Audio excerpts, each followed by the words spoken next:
இதனாலே நோய் நொடி அமைச்சாத்துக்கு நிறைய வருது.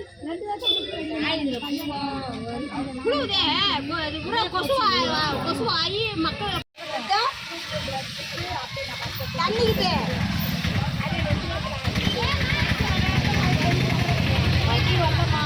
இது மாதிரி இல்லைங்க. பார்த்தா ரொம்ப மோசமா இருக்கு. அந்த பக்கம் பார்த்தீங்கன்னா ரொம்ப மோசமா இருக்கு. ஒன்னா ஊரெல்லாம் சொல்லாங்க பார்ப்பாங்க.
இது அமைச்சார் பஞ்சாயத்து.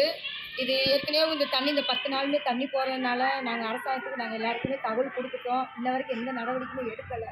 இந்த தண்ணி போகிறதுனால சின்ன பிள்ளைலாம் கீழே விழுந்துருச்சு. காலையில் பைக்லேருந்து ஒரு அப்பா பெரியப்பா ஒரு அப்பா கீழே விழுந்து தூக்கி விட்டோம்.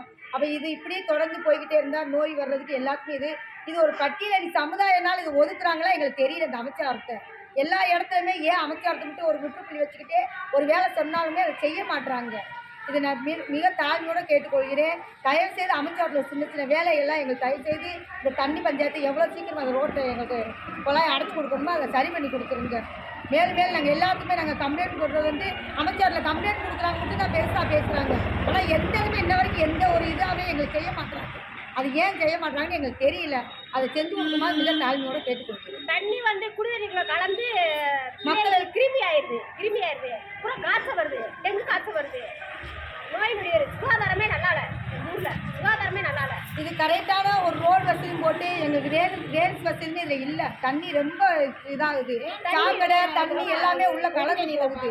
இதை தயவு செய்து இதை மிக மிக தாழ்வோடு கேட்டுக்கொள்கிறேன். இது எவ்வளோ சீக்கிரம் எங்களுக்கு சரி பண்ணி தரணுமோ அவ்வளோ சீக்கிரம் சரி பண்ணி கொடுத்துருங்க.